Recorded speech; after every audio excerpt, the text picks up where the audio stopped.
variance to the June 21st, 2022 Parish Planning and Zoning Board meeting. Would you all please stand while Mr. LaSalle Williams says the invocation and Pledge of Allegiance? Dear God, we thank you for allowing us another blessed day. Thank you for life, for health, and for strength. And thank you for watching over us to let us see another great meeting. And we pray, Lord, for those who suffer throughout this land tonight. Thank you for letting us allow us another Father's Day, serve with our wives, our families, and our grandkids as well. Thank you for all your blessings. We pray for this board and we pray for this staff. We also pray for those who come tonight seeking help from this board. We just pray let the Holy Spirit guide us and lead us that we might do that which is right in our sight. This we offer as our prayer this night in the name of the Father, Son, and the Holy Spirit. Pledge allegiance to the flag of the United States of America and to the republic for which it stands, one nation, under God, indivisible, with liberty and justice for all.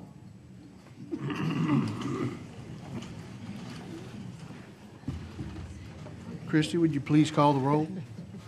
Chair Kirk Smith. Here. Vice Chair Julia Dickerson. Here. Ms. Latricia Cobb. Here. Mr. Keith DeBrock. Here. Ms. Sharon Felicia. Here. Ms. Janelle Hyatt. Here. Mr. Art Little. Here. Mr. Jake Porsche. Here. Mr. Carl Vincent. Mr. LaSalle Williams. Here. Ms. Deanne Whiting. Here. Thank you, Christy. This is an 11-member board. It will take a majority of those members present to grant or deny any request heard tonight. The chair will refrain from voting unless that vote might affect the outcome. The meeting will be conducted with me reading the requests from the agenda. The planning staff will give a presentation and report their recommendations. If the applicant would like to add to the staff's presentation, or if someone from the audience has comments, please come to the microphone and state your name, address, and the nature of your request. All persons wishing to speak other than the applicants need to fill out a blue request to appear form located in the back of this room. The form must be given to a staff member prior to the reading of the agenda item. As required by this board's bylaws, in all cases, the proponents will be limited to 10 minutes. Opponents will be granted 10 minutes as well, with each speaker allowed no more than 3 minutes. I recommend that a spokesperson be selected if there is a large group wanting to speak on the same agenda item.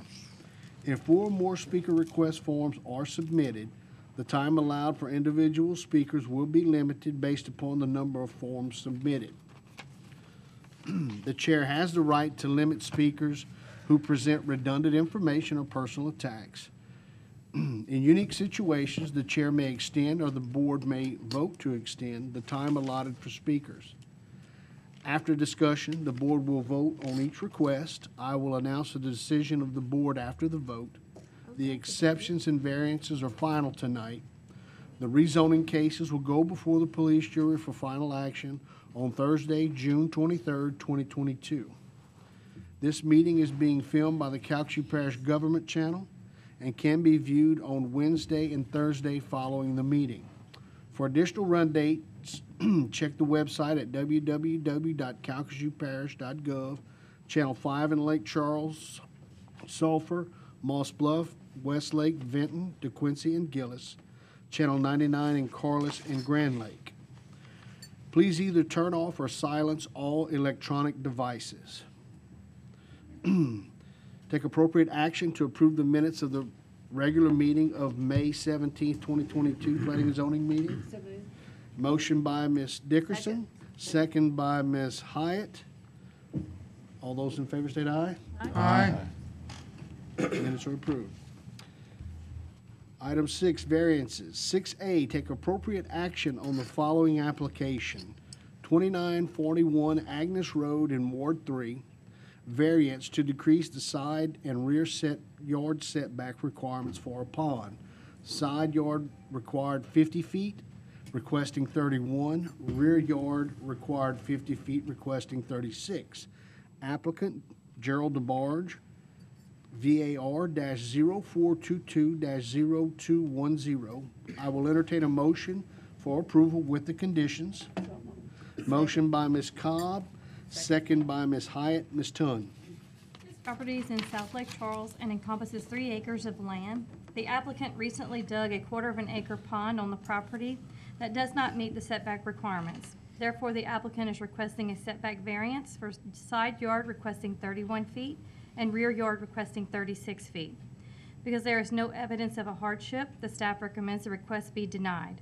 Should the board grant the request, the staff recommends the following conditions: that the development adhere to the site plan on file with the Division of Planning and Development, provided that the director or designee may authorize adjustments to the site plan in light of technical or engineering considerations discovered during development, that all appropriate permits must be obtained, that the dirt must remain on site, and that a runoff management plan will be required unless appropriate waiver is granted by the Division of Engineering. I would like to inform the board that the applicant has recently obtained a permit for the pond. Okay, thank you, Ms. Tunn. Does the applicant have anything to add to this presentation? Please come to the microphone.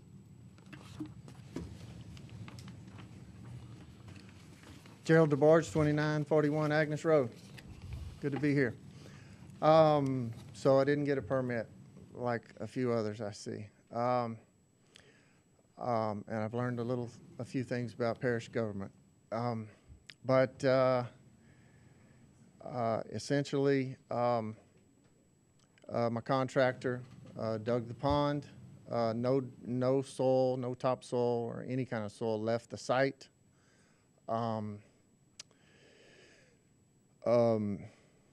You know, we planted grass on it and whatnot to keep it from eroding for the time being. I've spoken to all neighbors that border the property and then some. They've signed saying they have no objection. I copied the variance right off the sign, exactly what I was looking for. And I have the signatures of my neighbors.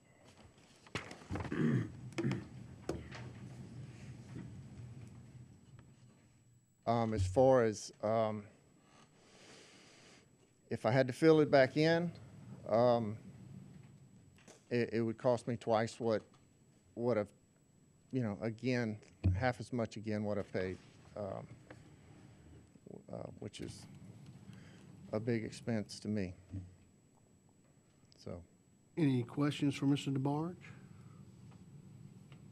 None? Thank you, Mr. DeBarge.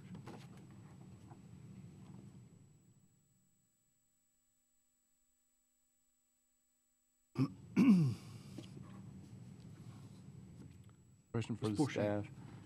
On the site plan, I'm seeing the 36 feet, which is what's requesting. It would be on the south side. It's showing 31 feet. 31 feet's going to be Southeast side. the east side, and the Yes. south is going to be the 36. His road is written upside down a little bit, so Okay. the north is. So it's 31 feet at the closest? Right. Okay. I should have asked the applicant, but the signatures are of the neighbors directly adjacent around him? Joining property owners? That was my understanding. Do we want to call him back and ask him? Mr. DeBarge. The question is, are these signatures from the neighbors directly around you? Yes, absolutely.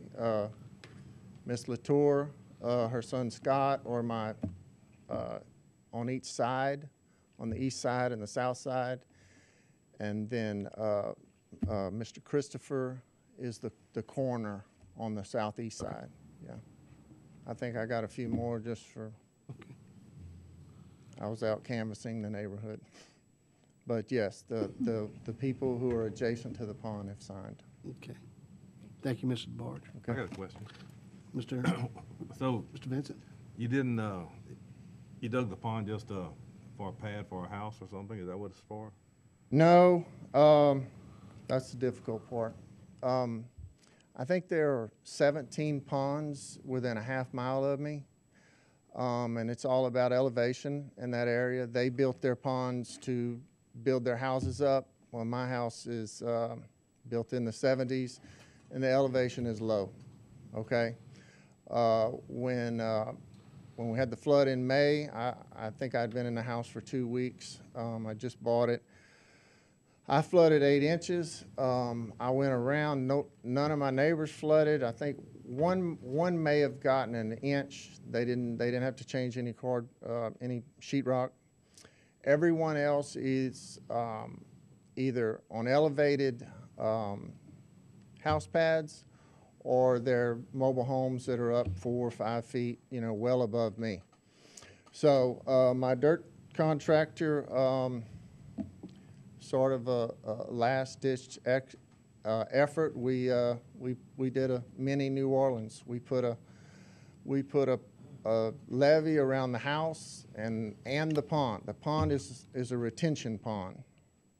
So it's not, this isn't some dream pond of mine. It's an issue. It's like New Orleans. If the water gets too high in there, I have to do something. I dug a ditch to the west to a parish-maintained drainage ditch for the overflow. If there's well, that'll keep the pond level.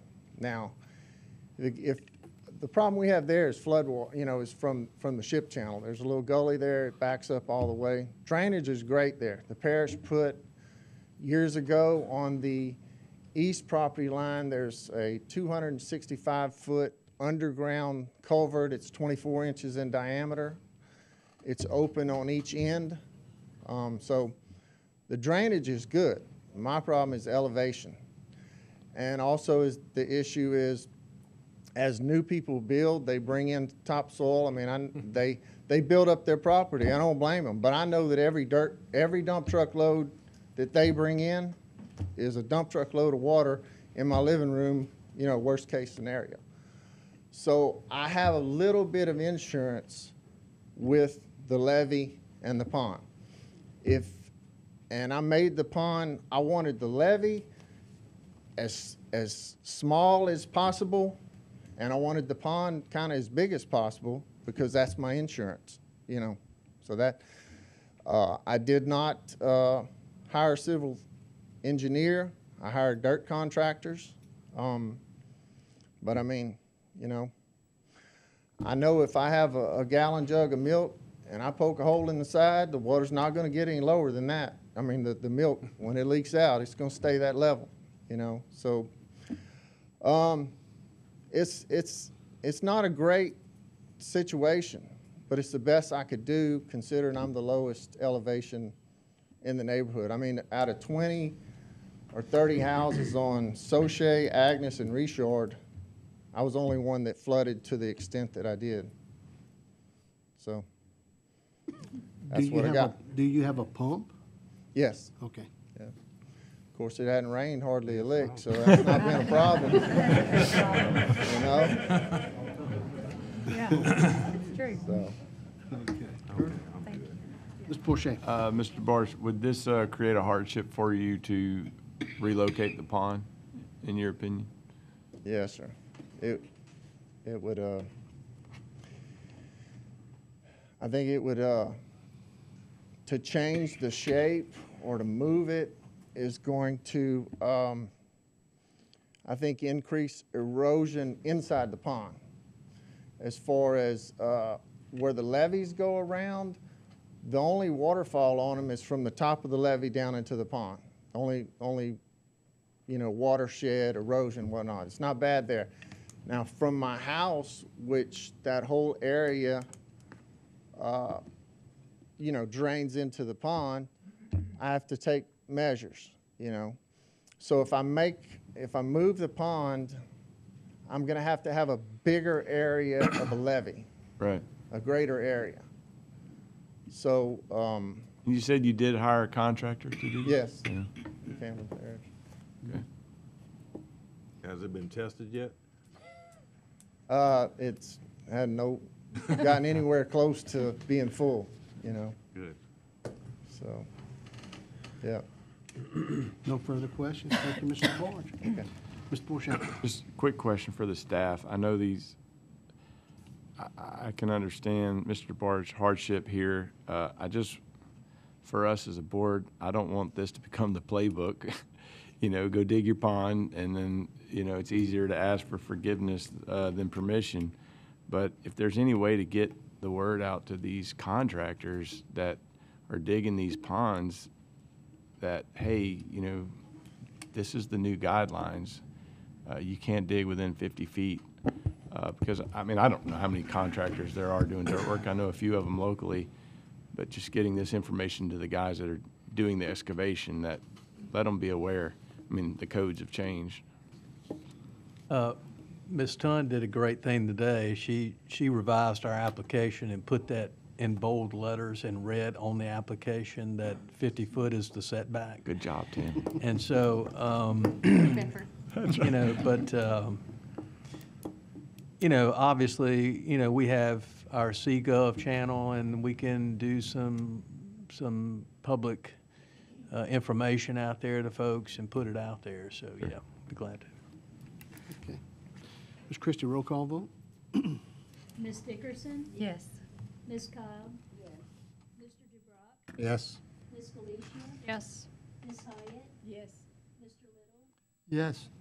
Mr. Porsche? Yes. Mr. Vincent? Yes. Mr. Williams? Yeah.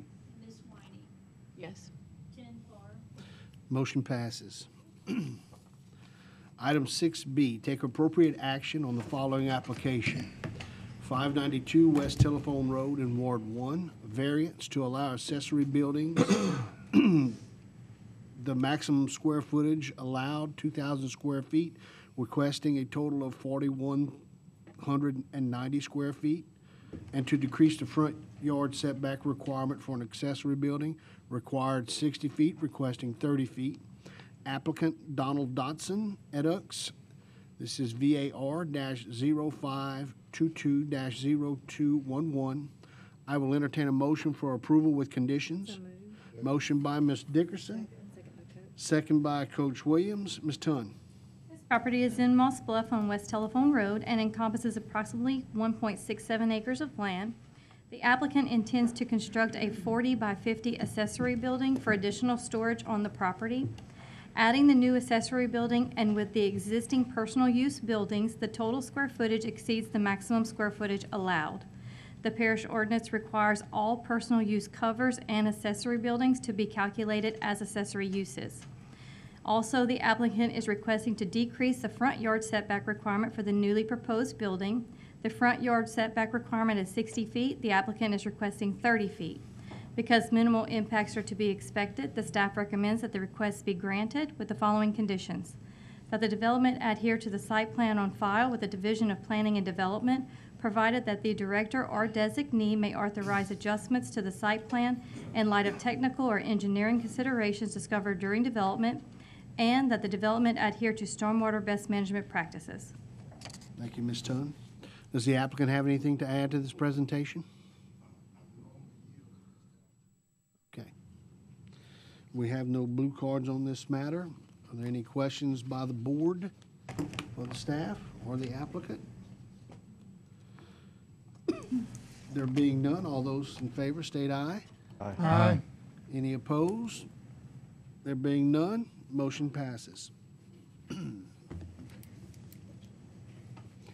Item 6C, take appropriate action on the following application. 1207 Ferris Road in Ward 6, variance to decrease the side and rear yard setback requirements for a pond. Side yard required 50 feet, requesting 20. Rear yard required 50 feet, requesting 30. The applicant, Earl Bunch Edux, this is VAR-0522-0212. I will entertain a motion for approval with the conditions. Motion by Ms. Cobb, second by Ms. Hyatt. Ms. Tunn. This property is in DeQuincy on Ferris Road and encompasses 3.9 acres of land. The applicant recently dug a pond on the property for a house pad. Although the dirt remained on site, the pond does not meet the required 50-foot setback from the property lines. The applicant is requesting the side yard of 20 feet, rear yard of 30 feet. Because there is no evidence of a hardship, the staff recommends the request be denied. Should the board grant the request, the staff recommends the following conditions: that the development adhere to the site plan on file with the Division of Planning and Development, provided that the director or designee may authorize adjustments to the site plan in light of technical or engineering considerations discovered during development, that all appropriate permits must be obtained, and that a runoff management plan will be required unless appropriate waiver is granted by the Division of Engineering. I've also received a letter of no objection by 2 of the property owners, next to Mr. Thank you, Ms. Fudge. Dunn. Does the applicant have anything to add to this presentation?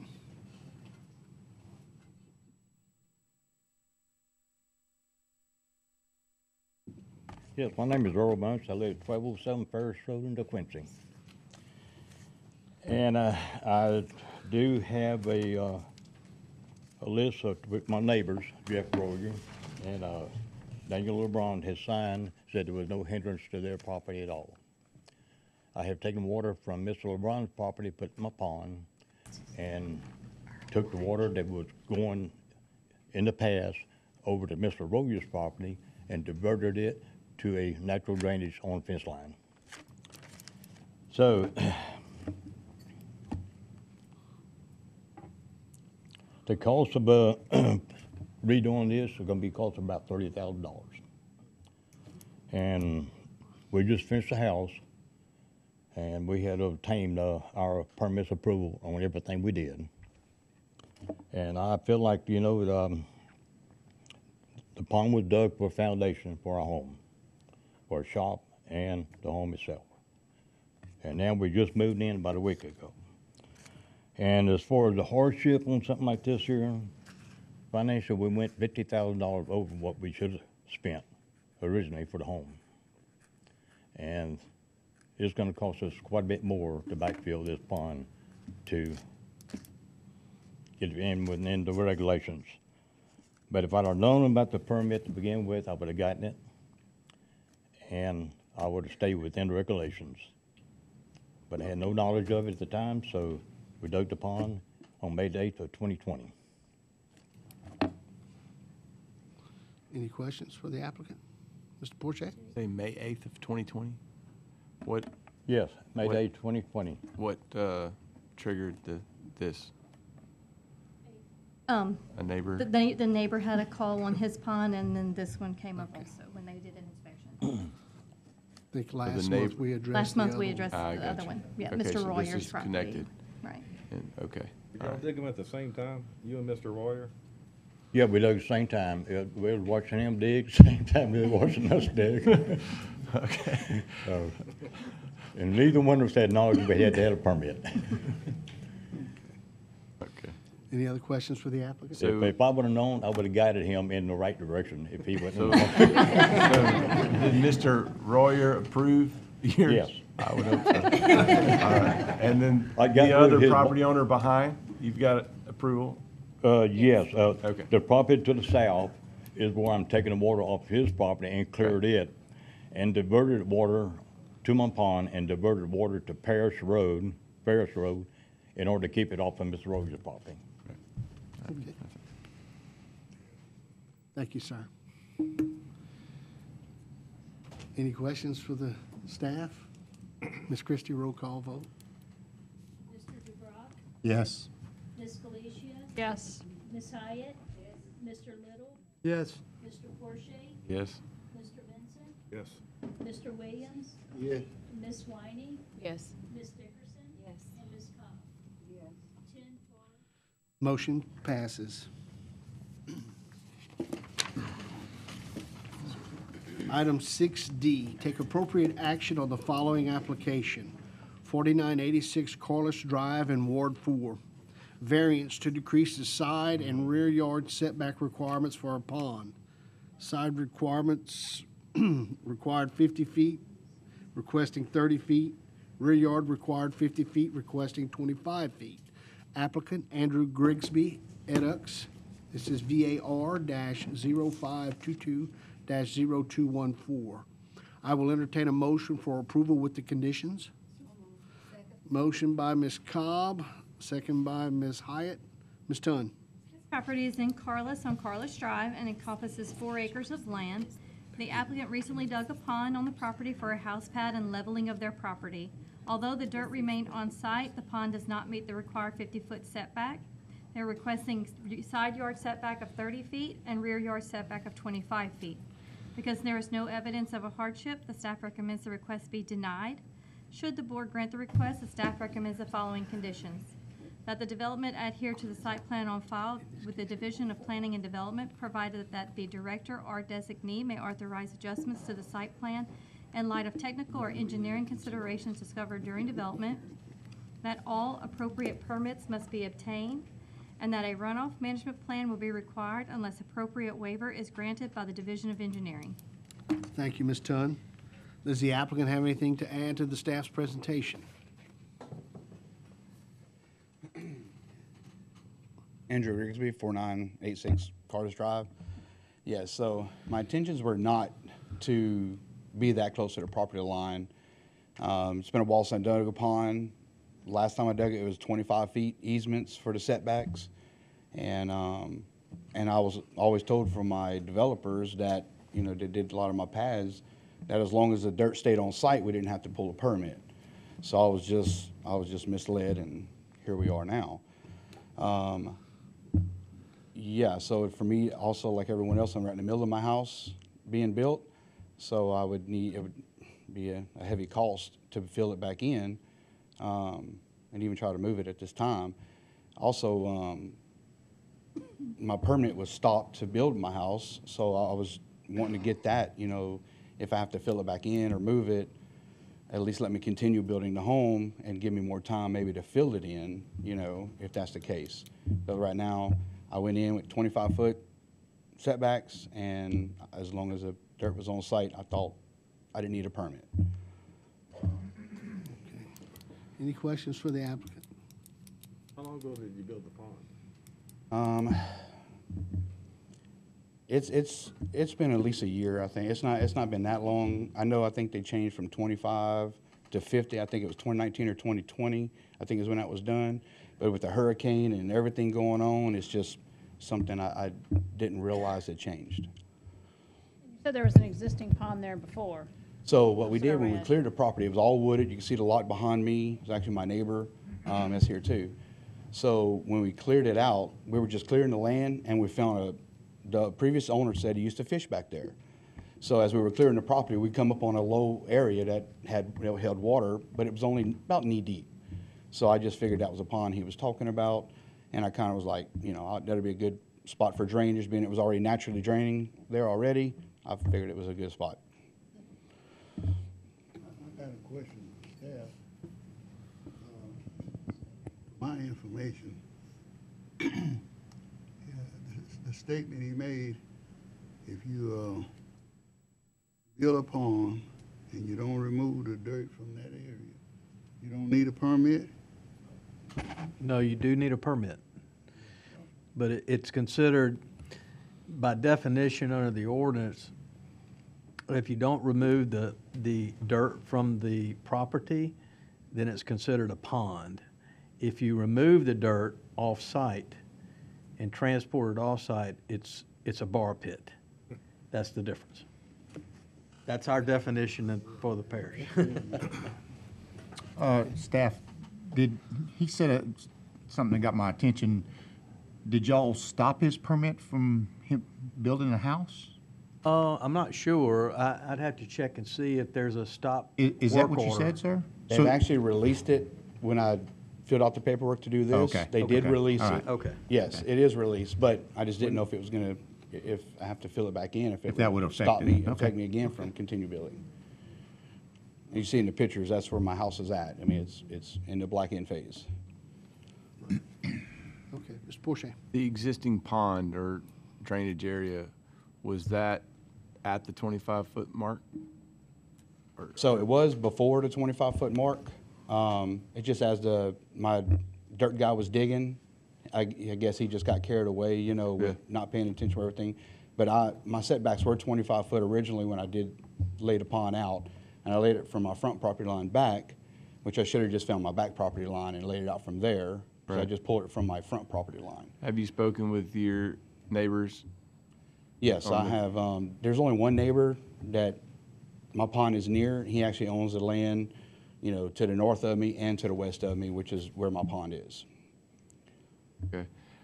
Just for me, that's unless we're just gonna keep rubber stamping every you know, the neighbors being supportive is a key piece for me. Is that? Absolutely. I don't know if we could get that maybe 30 days. You're able to move forward on your house, but if that would be something my neighbor is here at today. some point, for me, I just have to draw a line and say, if the adjoining neighbors are supportive, you didn't know of the ordinance, then I can get on board, but not knowing. Is your neighbor here? Yes, sir. Yes, I think he's we have a blue card also in favor of Leighton Eloy. Yes, All sir. right, well, that might answer the question. Okay. I'd like to hear from the neighbor. Yes, sir. While the gentleman's coming up, yeah, this property is not far from where I'm living. I'm familiar with the people who owned it before that. And at one time, probably about 20 years ago, they quit mowing it and keeping it up. And that little pond has been there a long time. I mean, it's been there maybe 30 years, and it wasn't much of a pond, but it was a low spot in the ground. And there were some ditches that went to it from that particular area back in the day. Okay, thank you. I'm Leighton Eloy. I live on 4316 Thompson Road, on the property to the north and to the west. The pond, as far as 25 feet variance, doesn't bother me. I'm good with the 25 feet. But as of right now, I got a survey done, and it's already 15 feet on my property. It's not 25 feet from the property line to the west. It's 15 feet over the property line. So I'm good with the 25-foot variance, but either way, the pond has to move to the east. I was going to put a drainage ditch along that west side. If you look to the pond, there's a pond to the south, and you can see a ditch leaving that guy's pond. He wants to be able to drain across my property, and there's a ditch that runs along the entire north side that ties into a ditch in the back to the west, and that goes all the way back to Shoe Peak Bayou. So I'm going to pay to get a ditch dug down my property line, but I can't do that right now with the pond where it's located. So the pond is 15 feet onto your side? According to the survey. I don't have my survey with me, but I did just get it done probably in the last 2 months, and I have it, I can get a copy if you need it. Question for the staff. If we approve the 25-foot offset, then that would be a private matter for them to figure out from here? Yeah, if you approve this site plan that says 25 feet from those property lines, that's what he's got to be. Right. Okay. Any questions for Mr. Eloy? Good. Thank you, sir. Thanks. Any further questions? I want to You're not ready to? echo what Jake said. You know, it feels like a lot of people rely on their contractors, which I would. And it, you know, it'd be really nice if they'd give them the right information. I mean, because I'd rely on my contractor. I mean, you know, it's hard because these people keep coming up here and it would be at their cost. I don't know. Just echoing your sentiment. Especially since it's changed in the last couple of years. It was 25 and now it's He's gotta changed to get 50. it at 25. That's news that some people don't have. So, okay. Ms. Cobb? Understand, you're saying if we approve it, it's for the 25 feet, That's correct. okay? But the private matter would be the 15 feet would be between the two That's of them. between them. Okay. That's correct. Any other questions? Ms. Christie, roll call vote. Ms. Felicia? Yes. Ms. Hyatt? Yes. Mr. Little? Yes. Mr. Porsche? Yes. Mr. Vincent? Yes. Mr. Williams? Yeah. Ms. Whining? Yes. Ms. Dickerson? Yes. Ms. Cobb? Yes. Mr. DeBrock? Yes. 10 for. Motion passes.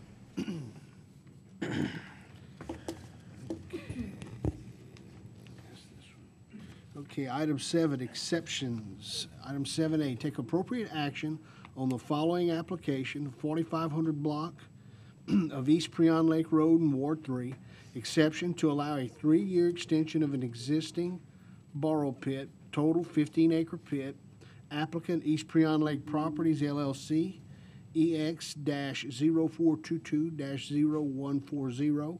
I will entertain a motion for approval. Motion Second. by Ms. Cobb, second by Ms. Hyatt. Ms. Tunn.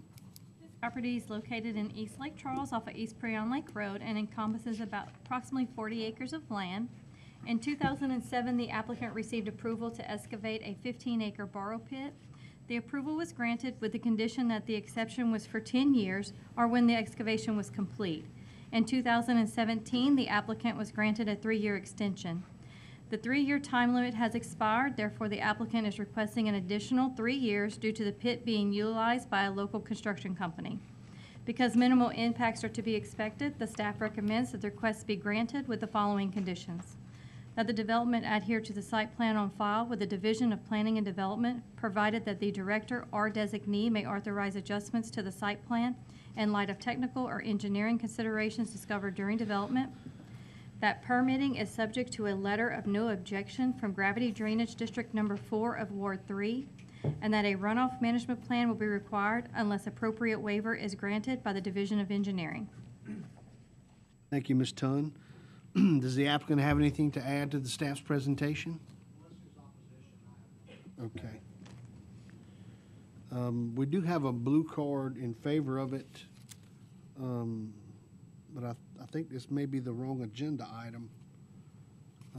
Trey Klein?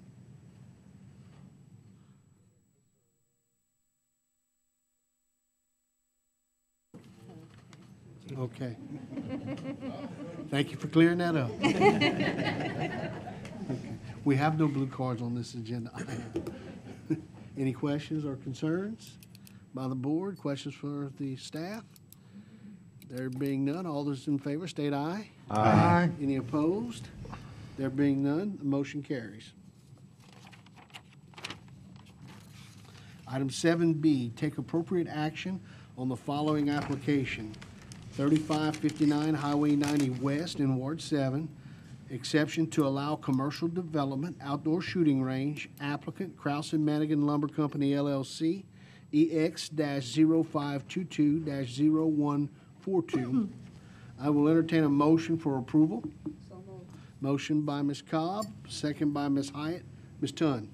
This property is in northwest Sulphur and is zoned agricultural. Currently, the 15 acres on the property is an existing privately owned shooting range. The applicant intends to open the outdoor shooting range to security contractors, law enforcement officers, and firearm training instructors. An outdoor shooting range is not a permitted use in agricultural zoning district. Therefore, the applicant is requesting an exception in order to move forward with this project. Because minimal impacts are to be expected, the staff recommends the request be granted. The staff has also received a letter of opposition that has been uploaded to your tablets. Does the applicant have anything to add to the staff's presentation? Is the applicant present? Okay, thank you. We have a blue card in opposition, Chris Pippin.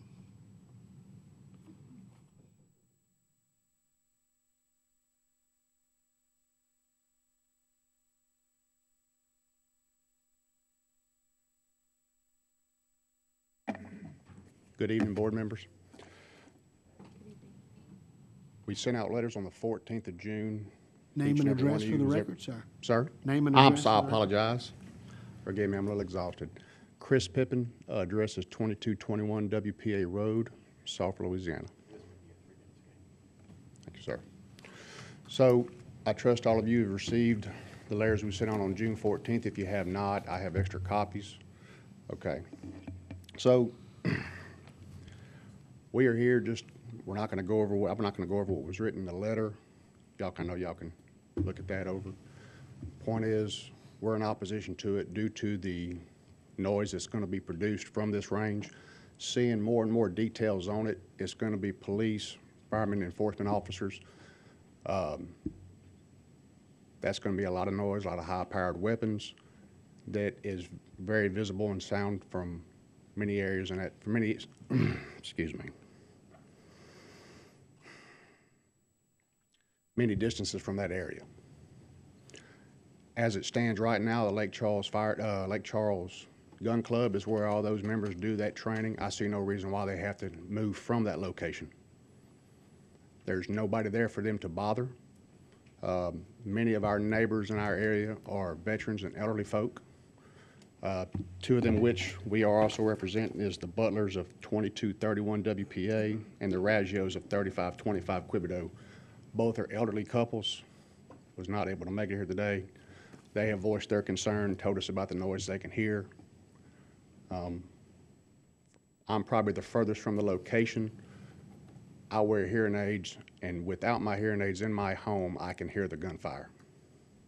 I'm not sure if y'all have looked at the videos or not that was provided. It's a very peaceful time.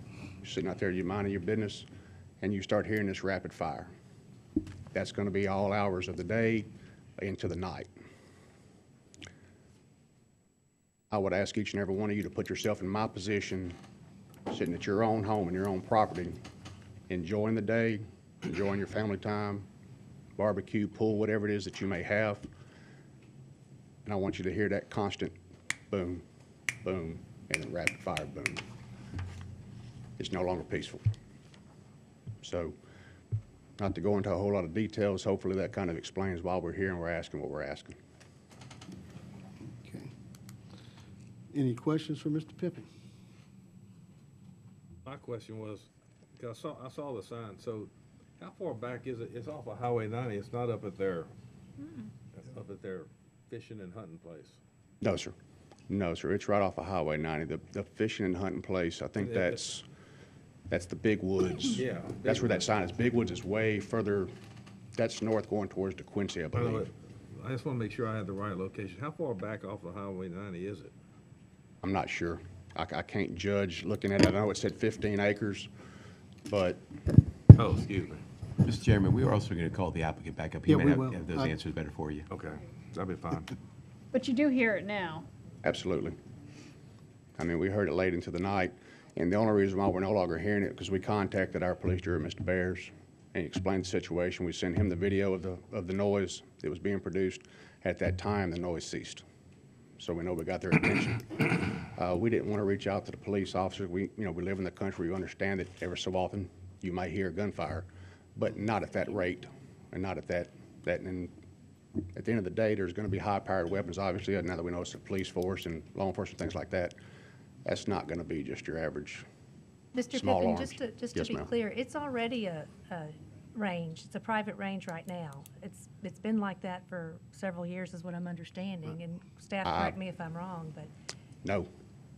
If there's been a range out there, I've never heard it. The neighbors across from them never's heard it. What prompted my attention, we were outside, heard a couple of gunshots.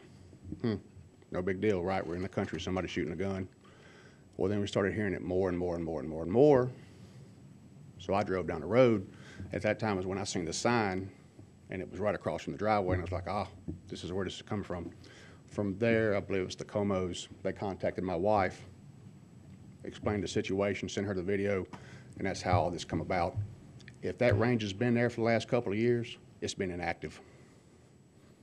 And I also know that, so we were members of the Lake Charles Gun Club. I know for a fact that's where Sulphur and Lake Charles and some of the state officials go and train. At no point in time have they been out there training where we live.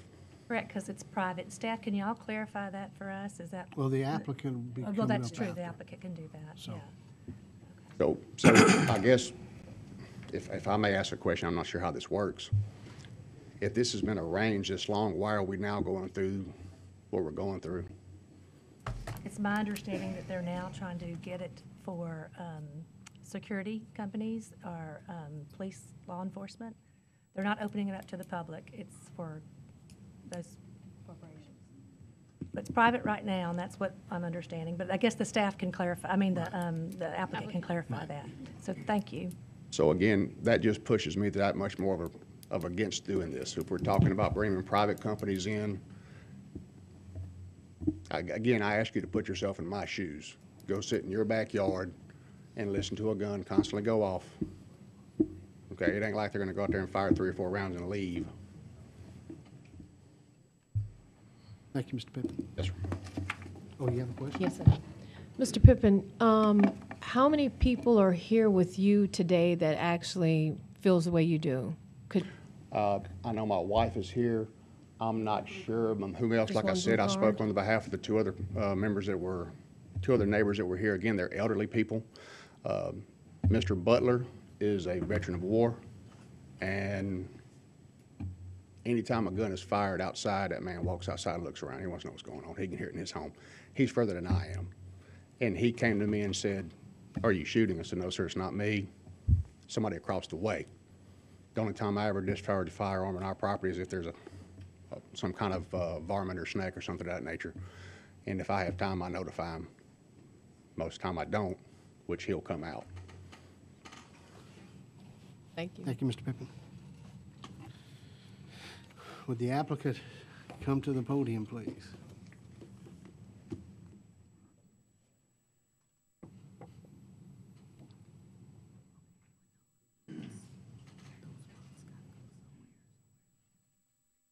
Good evening. My name is David Fontana. I'm Vice President of Krause and Mannequin Lumber Company, LLC. I appreciate the gentleman's comment. Thank him for coming here and letting us know his concerns. Krause and Mannequin is a privately held company. We have various entities. This is a over 900-acre farm that we acquired within the last 10 years. Since we've acquired it, we have improved upon it, the drainage, the cleaning up, as we do all of our property. The purpose of this range is solely for a membership of private held security companies that cannot participate in law enforcement Calcasieu Parish Regional Training Academy shooting. Sulphur's shooting range is dilapidated. Lake Charles Police Department does not have a shooting range. They either go to Lake Charles or other private areas. This is not open to the Calcasieu Parish Regional Training Academy for their people or their population. They have a multi-million-dollar facility. Now, how do I know that? I also work for Calcasieu Parish Sheriff's Office. I'm a livestock deputy part-time. I live on the north side of Sam Houston State Park. My neighbors, because they own property, I hear them shoot. Now, sometimes it gets your attention. I'm not going to say it doesn't. But in this atmosphere, what we're looking at, we're just basically trying to provide a mild service. In today's atmosphere that we have, you just can't go to a police academy or training and walk in there and ask them, hey, can we use your facility? It's just not going to happen. They don't have enough time to take care of their own. So I would appreciate it if you would consider it. These concerns of us shooting into hours of the night, I will address that as in such that we will not shoot after dark. We will not shoot prior to sunrise. These people who have contacted us with this need, they have come from high recommendations and high skill matters.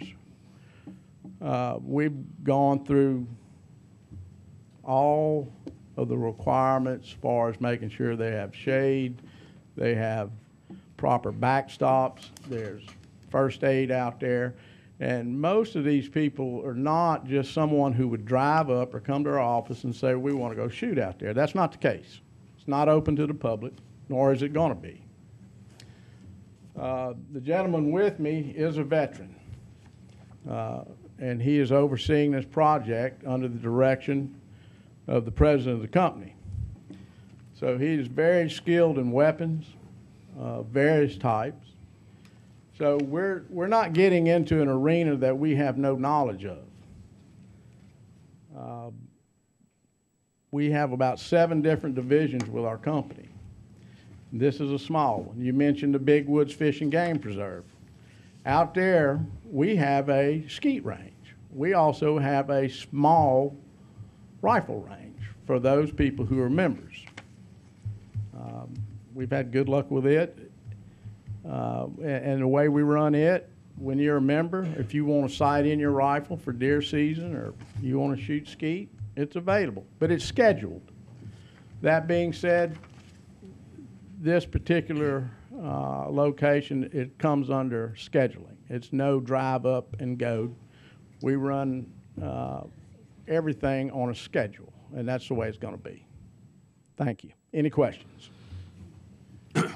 I do. Ms. Whiting? Oh, I'm sorry. Yeah, she had her hand up. Go ahead. I think I read somewhere, correct me if I'm wrong, is it written somewhere in the application about hours being sun up to sundown? Is that correct? I noticed you just said scheduling. I saw that today when I looked at it. I did not fill out the application. That will not happen. Who actually filled out the application? Mr. William Todd Hayes. And that's probably an oversight for consideration of those people who are sleeping late or are working days. I've worked graveyards for years back in the past, and I understand their concerns. But this is a controlled environment. This is not something that you can go down and buy tickets to, go in, and participate in. Okay, so Mr. Pippin mentioned that this range was possibly in operation before today to some extent. Can you elaborate on that for me? Well, we have had people go out there and shoot, but realize we own almost 1,000 acres out there. So if we want to shoot on our property, is that a problem? No, I mean, I'm just asking you the question. Ma'am? I said I'm just asking you the question. Yeah, I understand. We shot on the property.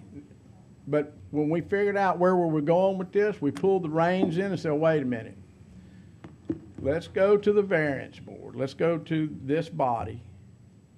Because there's some gray area, and that may not be the right term on my part, but there's some different areas where you can call something a club, and you can kind of veer off of what's right. So we want to do the right thing. We want it blessed by Calcasieu Parish.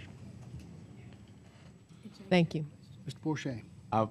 My question was following Ms. Dickerson's statements about it currently being a private club, currently in operation, but he answered that. Based on what I think I'm gathering from Mr. Fontana, and correct me if I'm wrong, it's privately used. I don't think it's necessarily a club. No, and that term, because it's a membership, Big Woods Fish and Game Preserve, that's a membership only. No, it's not open to the public. Mm-hmm. So this is a shooting range by membership. Mr. Fontaine, the 900 acres, 1,000 acres, is that where the range itself is? The range is right at 1,000 feet into the property. And it has bounds of 1/4 mile plus in either shooting direction. And it also has a berm that is over 70 feet wide, 15 feet tall, and it has 1,000-pound, 6-foot round hay bales behind this berm. The reasoning for having it the 1,000 feet off of Highway 90 instead of the 2,000 feet that it could go? Can you move that thing further south to get it away that much further? I mean, I'm just asking questions in regards to where it is located next to these residents. Well, we run cattle out there. So, it is on the northern border of our cattle pasture. We don't want to shoot any of our cows. So, that's the primary location. One, you have water source. It's on the entrance, one of the entrance roads there. Okay. Any other questions? Yeah, well, first was a statement, you know, back when I was a member of Big Woods, I enjoyed shooting skeet out there, and I couldn't hit anything, and same thing with with the rifles. I thought it was a really nice range. Really enjoyed it. Did y'all not think about maybe just expanding that instead of opening up another one? Well, out at what we call the Bryan Farm, where Big Woods is located, that's a separate business. And, you know, it just, for sake of control, we have 4 employees out there at Big Woods, 2 bodies of water, and with Mr. Hayes overseeing this and the location, it just makes it on this farm with the number of acres that are there and the buffers that are already there, to us, is more logical. I mean, Sam Houston State Park is 1,100 acres plus or minus, and for a number of years, the state had a range out there.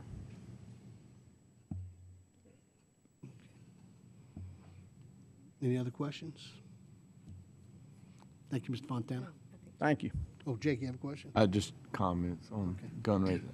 Hold on, Jake, I'm sorry.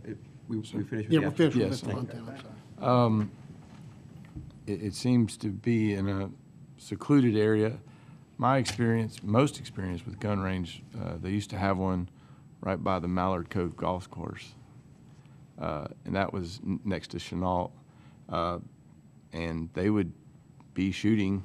It was unfortunate sometimes you were about to tee off, but it wasn't, I don't know what guns they were shooting, but that's in my memory now. That's been sold to Chenault. But I mean, we could see them shooting. I think if the berm is properly made, I didn't ever feel unsafe out there. I know we need these type of facilities in the day and age. I've got 3 young girls. I want as many security guards that are trained to do this type of thing as possible if there is an incident in the schools or public places. So I'm not sure if this is the right spot for it, but I'm all for ranges being here and more people being trained safely to defend us, defend ourselves. I can agree with that. Any other questions? I'd just make a comment based on what we heard is they're asking for a private shooting place. However, it could easily be turned into a hunting club. Right. Same type Versus- of activity, different title. Right. Yeah. I So agree. shooting is shooting. If I own the property there, I can shoot my gun. Right. So, any other questions? Any comments for the board, for the staff? There being none, Ms. Christie, roll call vote.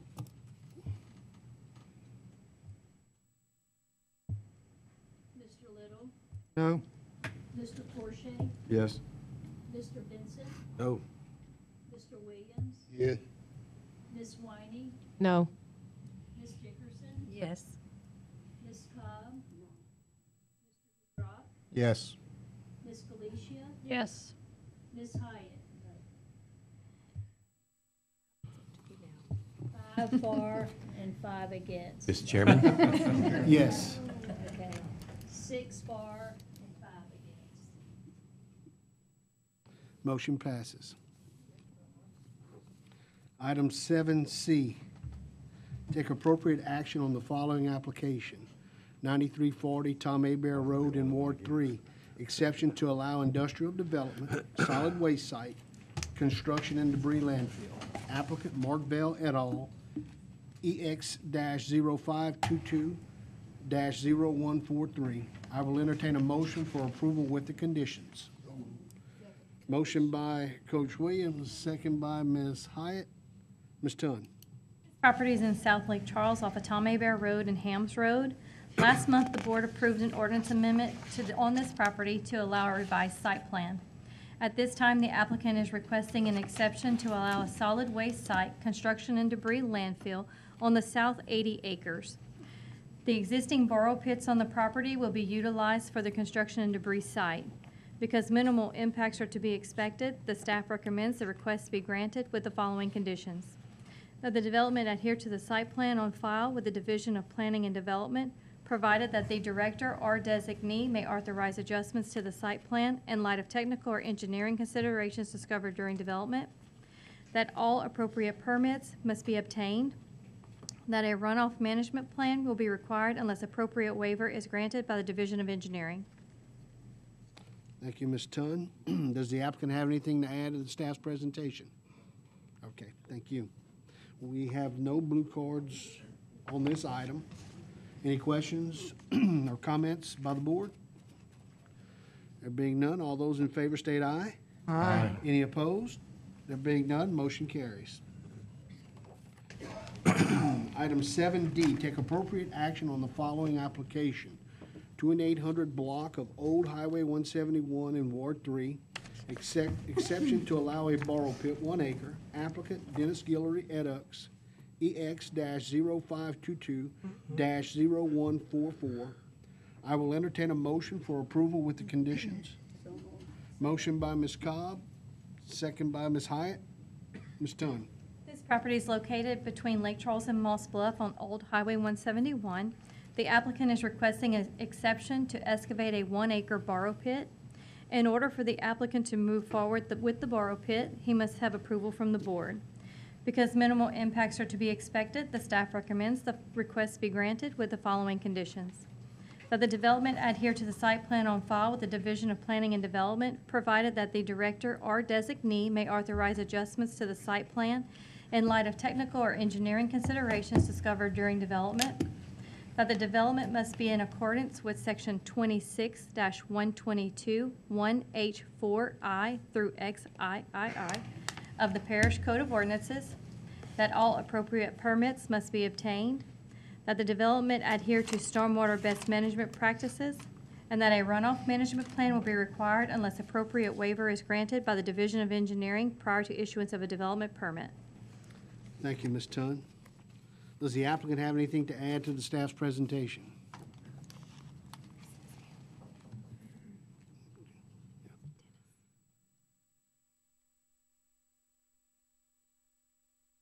I'm Dennis Guillory, 2954 Lakewood Lane. I own the property where we're going to put the borrow pit, and I have 3 reasons for it. One is Hurricane Laura put all the trees down. It just looks bad. The other is it put the trees down east and west, drainage is north and south, and it's practically blocked that whole area there. And everything north and east drains through that property. So the other reason is for drainage. The third reason is to pay for the clearing the land because I want to take off the dead trees, the broken trees. I'm going to leave a green border around it. Don't plan on developing it. Okay. Any questions for Mr. Guillory? Thank you, Mr. Guillory. We do have 2 other blue cards in favor of that. There's no opposition. One of them's my contractor, and he knows it's 50 feet and 50 feet. All right, good job.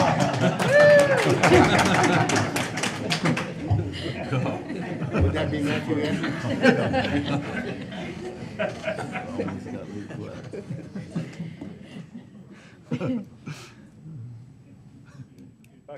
If I could shed some light on the Name and address for the record, sir. my name is Matthew Edwards. I'll be the contractor doing the excavation on the site.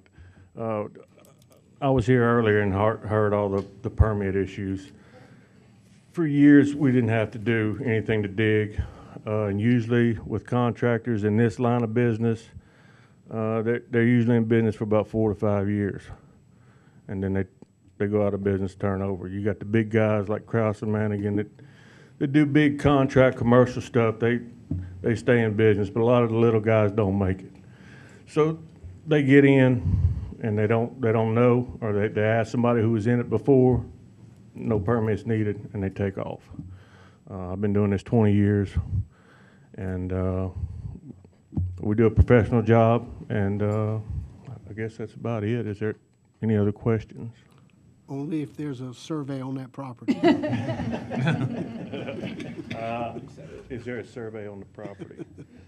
Actually, there was one done quite a while back. They tried to put 138 recreation vehicle park there, and so I bought the land. Even though I didn't really want to. Stop that. One way to do it. Okay. Thank y'all, appreciate it. We do have another blue card in favor, Ms. Carla Guillory.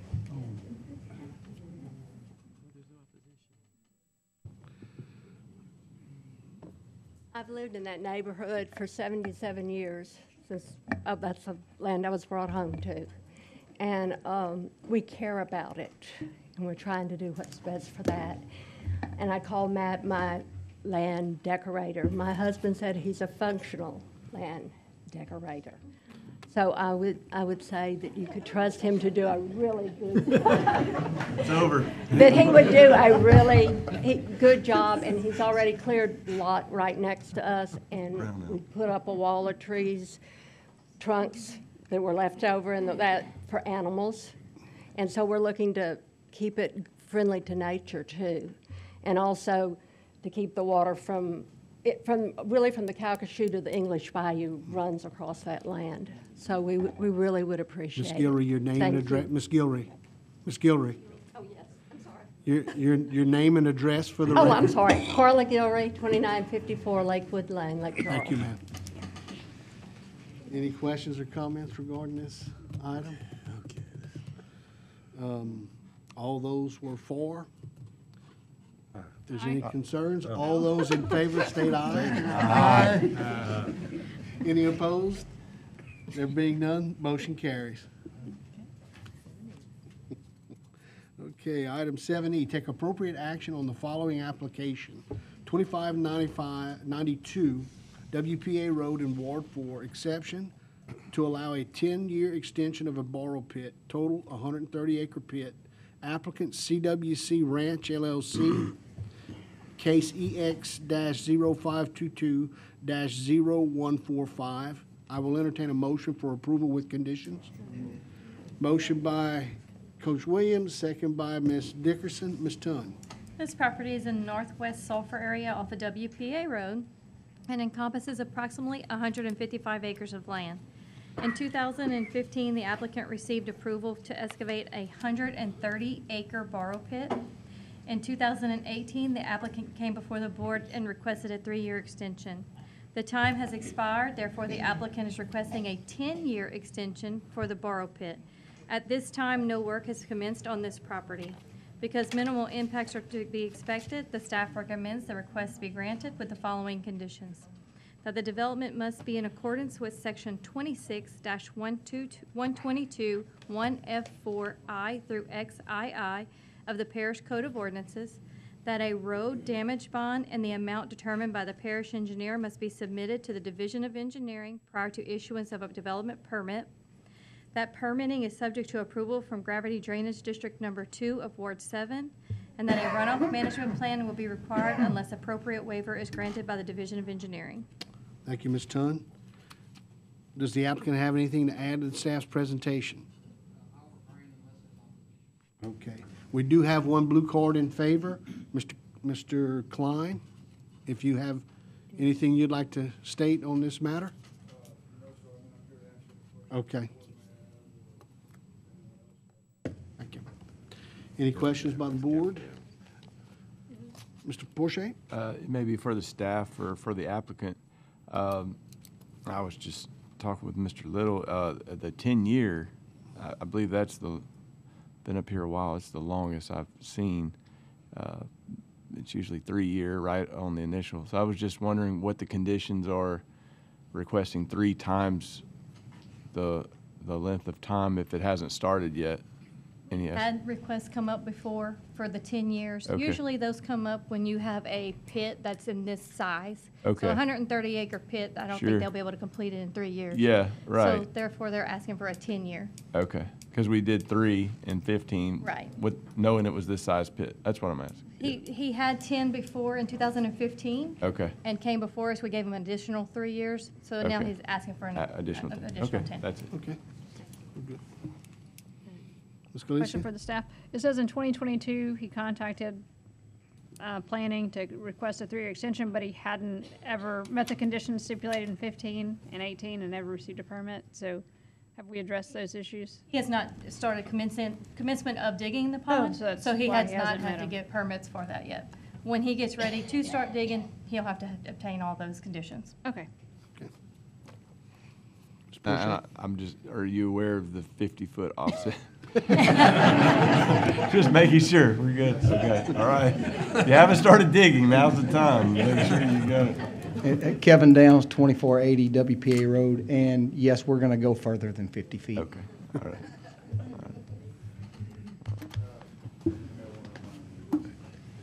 Oh, yeah.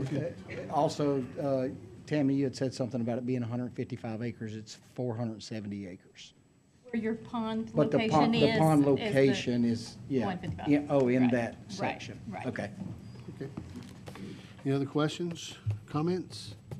There being none, all those in favor state aye. Aye. Any opposed? There being none, motion passes. Item 8, rezonings. 8A, take appropriate action on the following application, 5615 Highway 3059 in Ward 8, rezone from agricultural A1 to multifamily residential R-M to allow multifamily residential development, 192-unit apartment complex. Applicant Brian Gills, case RZ-1221-0219. I will entertain a motion for approval with conditions. So moved. Motion by Ms. Cobb, second by Ms. Hyatt. Ms. Tun.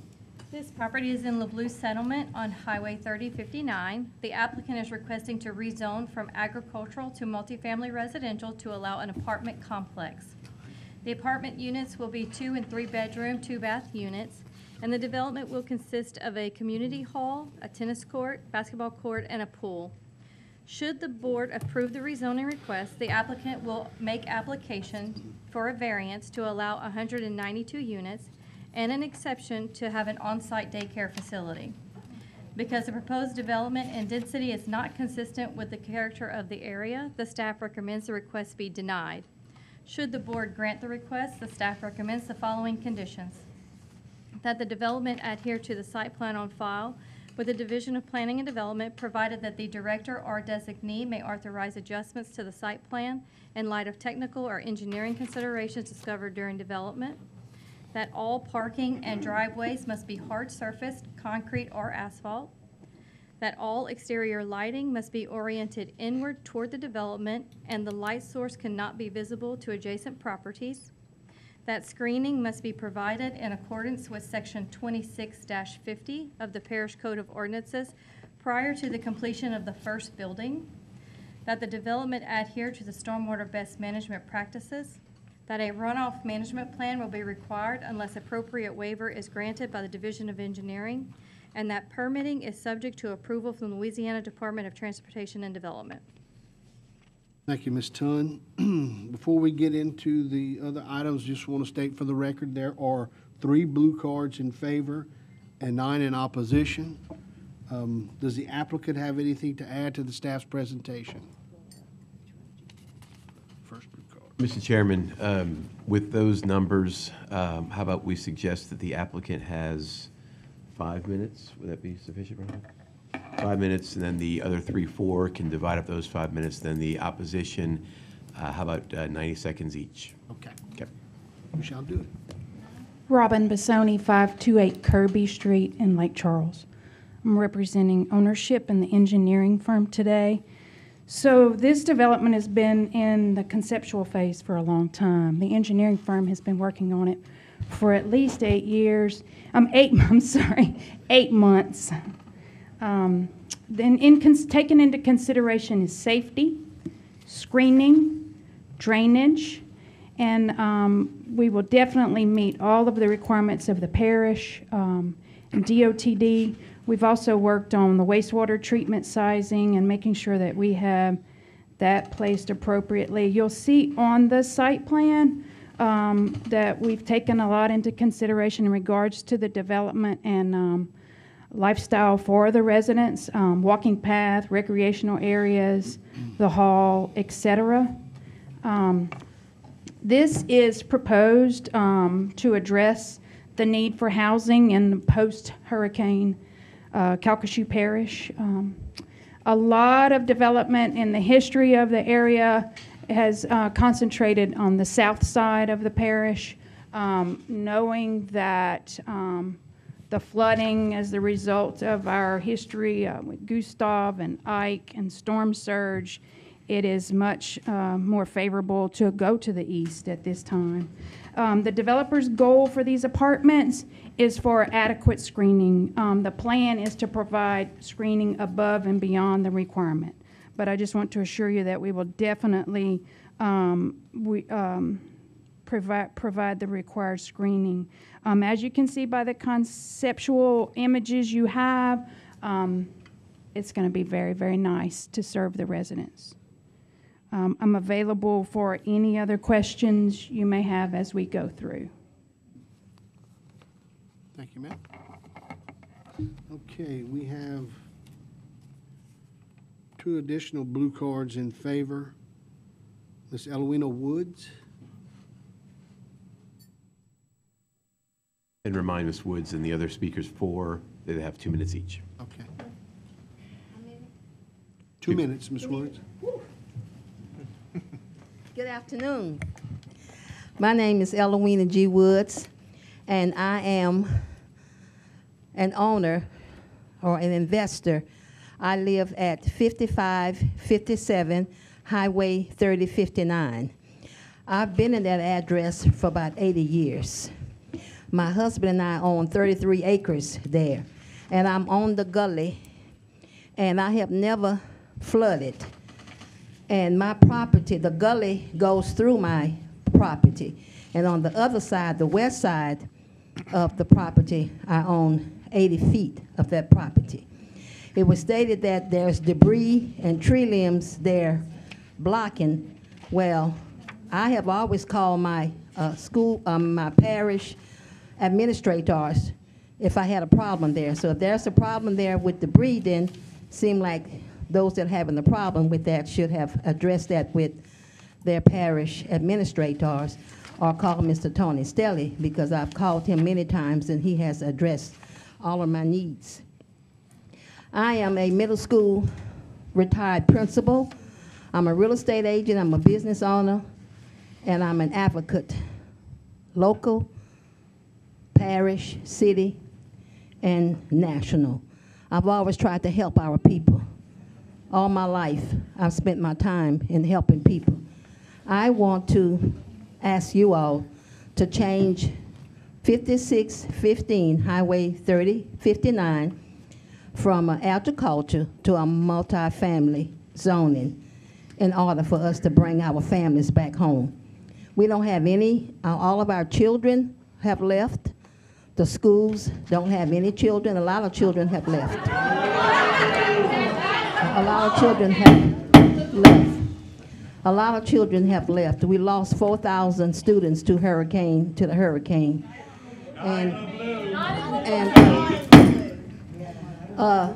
Those same opponents got petitions, and some of those petitions are fake and false.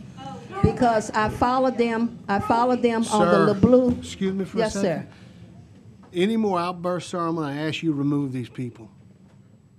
Thank you. Continue, Ms. Wood. Yes, sir.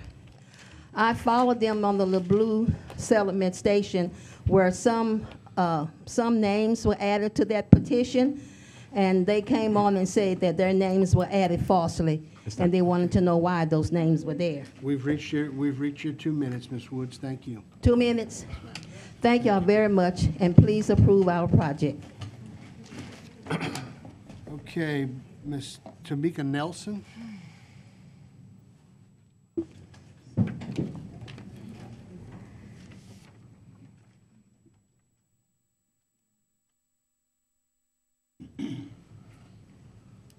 Good afternoon.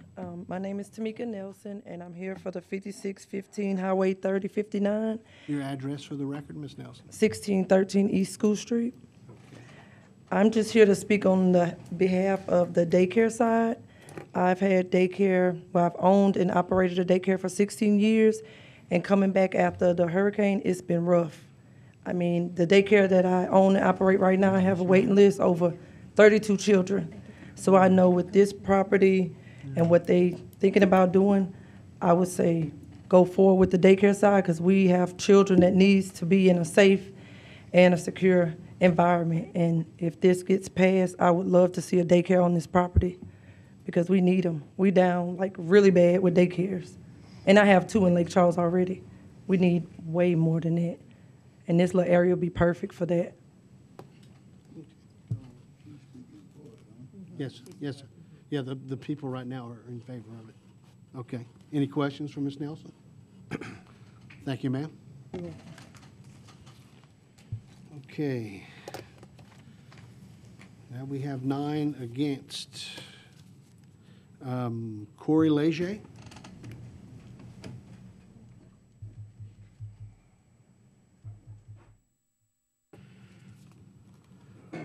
And again, Mr. Chairman, you would do the amount of speakers, we're doing a minute and a half. Short time. 90 seconds, sir. Yep, my name is Corey Leger. My family and I, we live at 1782 Clo Drive. It's that house that borders that property. So we're talking about 800 people, 400 cars passing right where my 6-year-old and my 2-year-old play. That looked like a multi-story level building. They're gonna be standing and staring down on my kids when we're trying to have our evenings. I can't have that. We're out in LeBlue because we enjoy raising our kids safely in a rural area. People like to go out there and retire in the peace and quiet, okay? The zoning staff, they said it best. They recommended denial. The development and density is not consistent with the character of the area, and this is our primary objection. The area is made up is single-family homes and ag land. We moved here to raise our kids safely. This project doesn't fit the area. There are no sidewalks. There are no stores. There are no grocery stores. There's no restaurants. These people are going to be walking on the ditch on Highway 3059 there's nothing to go to. The traffic is going 55, 65 miles an hour. It's not safe. It's not the right area for this type of project. It needs to be in an area that is better suited in the parish. Property values. We enjoy the rural setting. It's why we're out here. It's safe to say we would not have built or purchased our homes if this complex already existed. After the hurricane, we poured our savings into our homes to pay for what insurance would not. We're desperately trying to save the equity that we have left. Perception is reality, and the presence of this complex will greatly destroy our home Mr. values. Leger. You reached your point. Thank you sir. very Any much. questions for Mr. Leger? Okay. Thank you.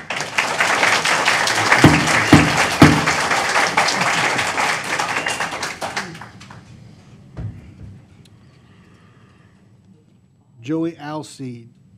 And as Mr. Alseed approaches the podium, please hold applause and cheering down. We are in order, and we need to maintain this. Mr. Alseed? Joey Alseed, 5594 Highway 3059, Lake Charles. I know the time is limited, but before I start, I'd like everybody that's opposed to this project to raise your hand. Thank you. I've lived in the city limits of Lake Charles all my life. About 7 or 8 years ago, I purchased 36 acres directly across the street from this site. And I did so primarily because of the way it's zoned, the location, agricultural, single family. Built my home there, do a little bit of farming, not commercially. I have a pond that was built way before the time frame, so we're good there. But this area, there's one way in, one way out from the Blue Settlement. The Blue Settlement starts just to the east of us. Everybody going to Lake Charles, Sulphur, Westlake, anywhere, when they leave, they have to come that way. That's just too much of a project for this area. Like planning says, it doesn't fit. So I'm asking respectfully that y'all agree with the planning and deny this permit. Thank you. Mr. Alcide? Any questions from Mr. Alcide? Okay. Next blue card, Leo Colquitt Jr.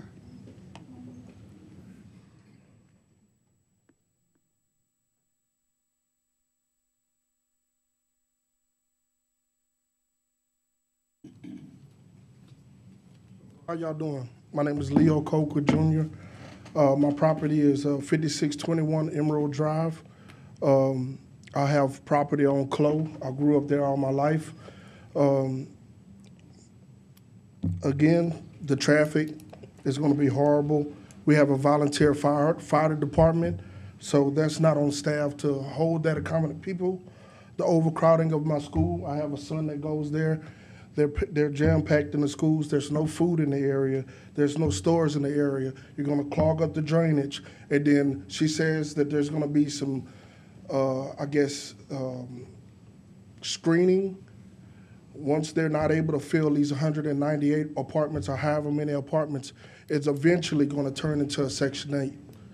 You're going to bring the wrong type of people into a rural area. It won't be rural anymore. It's going to be horrible. It's already slowly getting in and out of there. You only have River Road, which leads to 171. You have 3059, which leads out to the I-10. And then the other way is to go to I-Way. You're just going to jam up the area. It's just not going to be a positive impact on our community. Thank you. Thank you, Mr. Colquitt. Next blue card, Diana Alcide. Thank you, ma'am. Bradley Lower.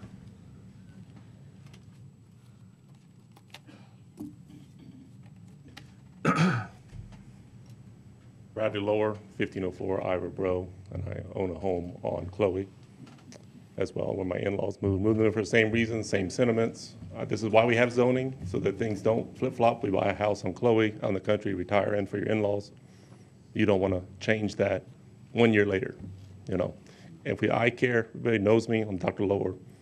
I care about people. If you want to develop the area, sure, single-family homes that people can afford, like other people have. That would be a great development for our community, for what we need. I don't think we need a major development where it's not supposed to be. Thank you. Thank you, Mr. Lower. Sean Touchette.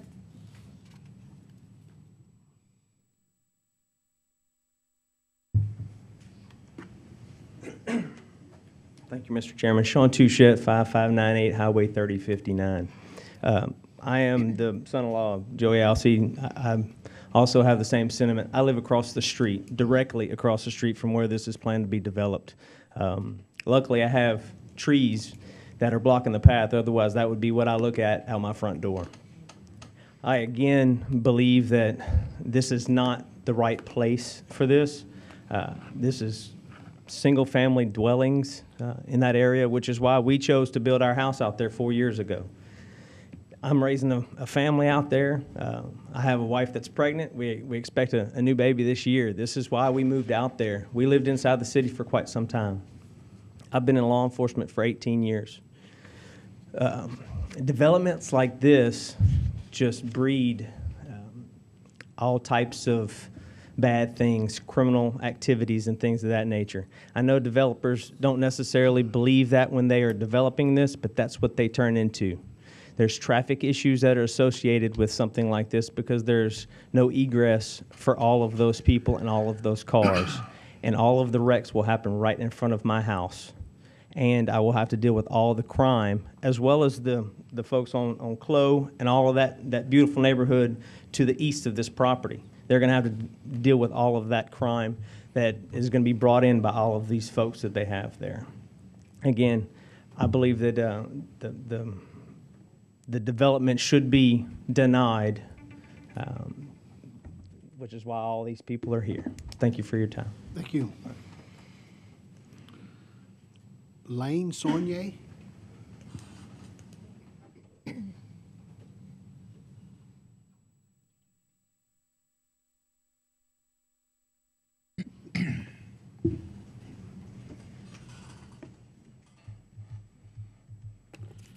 Hi, my name is Lori Sanjay, 6090 Corbella Road. We are asking that this motion please get denied. For one, our traffic is severely crazy now. For two, our schools cannot handle this.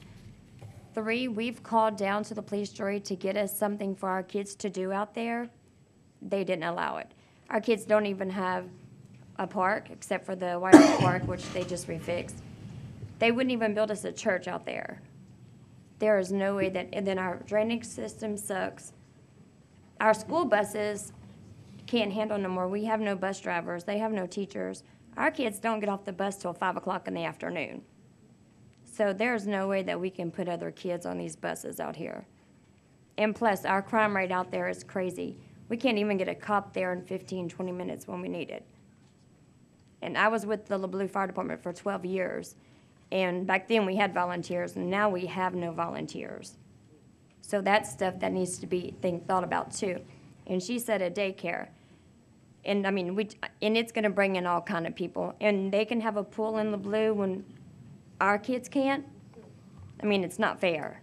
It's really not fair. And like I said, we're all out there, we're all in single families. We grew out there, my husband's been out there for all his life. We have. Our kids went to LeBlue, then they went to Iway. But the schools can't handle it. None of the schools can. So please don't let this go through. We're asking. Thank you, Ms. Saunier. Thank you. Dick Whitfield?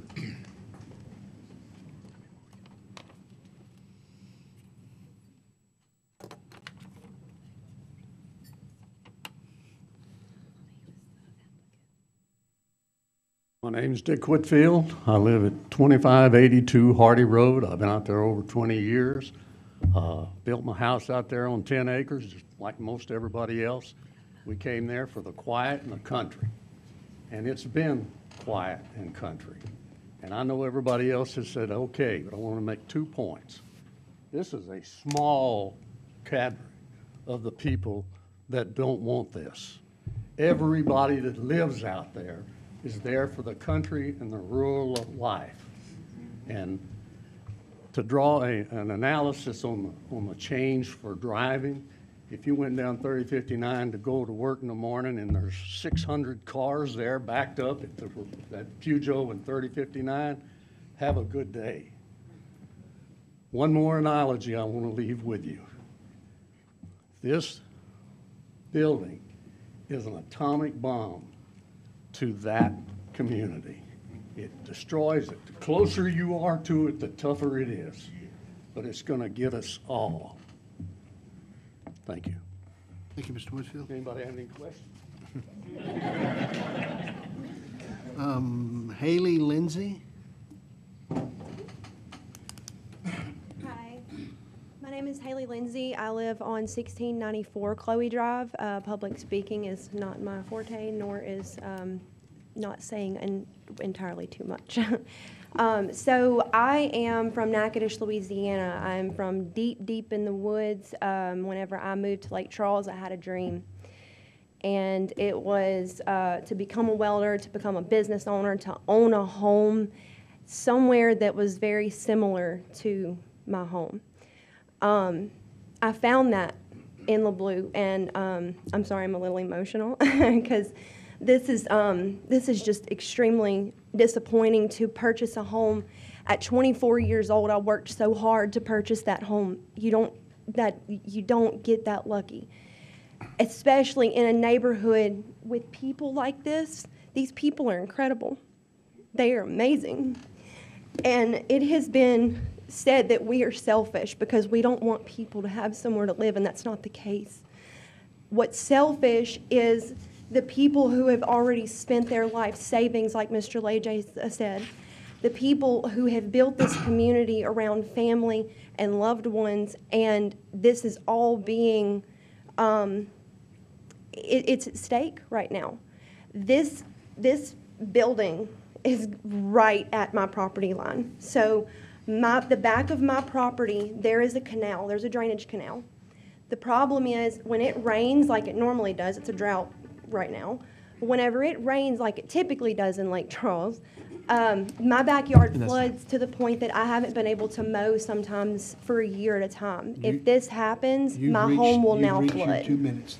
You're 90 seconds. Thank you. ma'am. Y'all please don't approve this. Ms. Bissoni?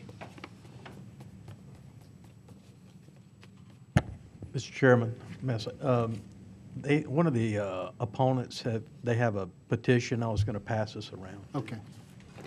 Thank you, sir.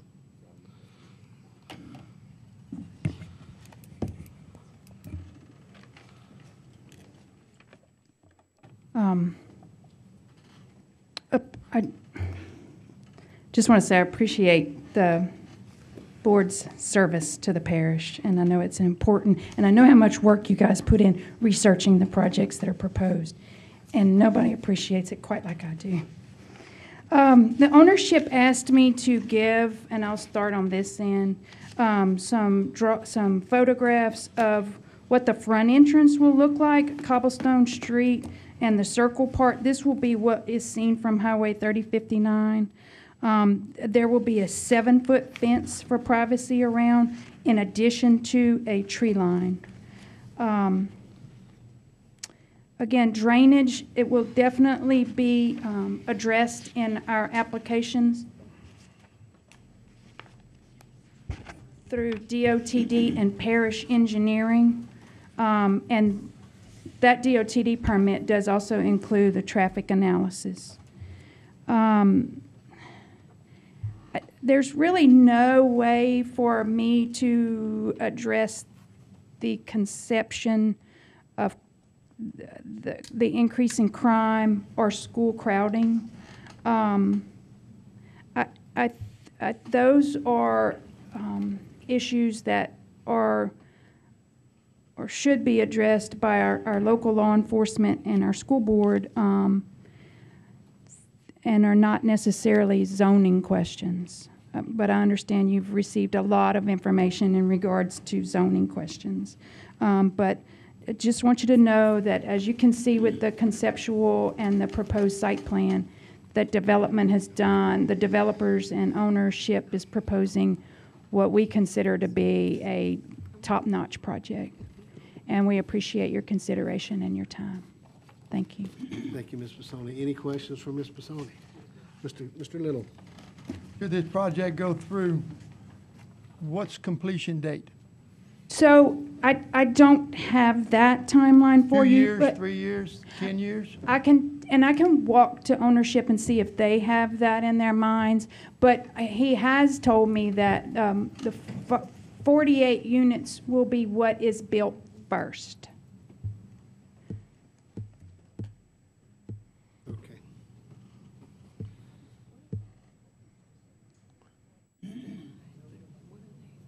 I got a question. Just a reason, 192. I have a question. Yes, sir. What we're proposing, Sir, the your total name is- and address for the I'm record? Brian, and my address is 2311 So Second you're the Avenue. applicant? Sorry? You are the applicant? Yes. Okay. I am. And what I'm proposing is the first set of apartments is just the first set on there. It will total 196, maybe in a 3-year span, but the first set is for 48, and then we're going to consider the drainage. The drainage is our biggest part of the project. So as you see, our retention pond it's 24 by 780 square foot to make sure the drainage is the first thing we take care of. And like I said, we do have that first 48 to set up to start with. We will have a privacy fence that's starting on our property that the adjacent property can tie into that fence if they would like to start to set their own fence up. Also, we will have, from there is where our setbacks start, and then we'll have a walking trail and then a tree line before we even get into starting any apartments are multifamily, so they won't see it even though it's 7-story. We'll have our trees left there to block the apartments. So they won't see it from the road, and they also won't see it from their property on Clove Drive as well. Any questions? And I do have a signature as well of people who live on our road in Emerald that were okay. Mr. Vincent, you have a question? Well, part of my question was, because is it the apartments or the townhouses, whatever they are, going down the road behind, say, Mr. Leger's house, are they 2-story? No, sir, those are sets of 8 units. Those are 8 units on the east side where the property are. Those will be 1-story on the east side, and then on the west side where Ms. Wood's property is, that's where the 2 stories are set up at, located. Up against the road, the corner up against the road, is that 1-story or 2-story? That the corner of east or west. The front part is like office space. That's 1-story. That's the front part is office space for where they will come in and people can lease out the office space if they want to, and the daycare is there. That's all 1-story. The 2-story part will not start until the back part, the back area. That's Well, okay. Yeah, I'm thinking north and south. Mr. Chairman and staff, I know this question has been asked before in reference to those who were against this project. I'd like to see the hands of those who are supporting this project. We still got a whole arm full of people out there.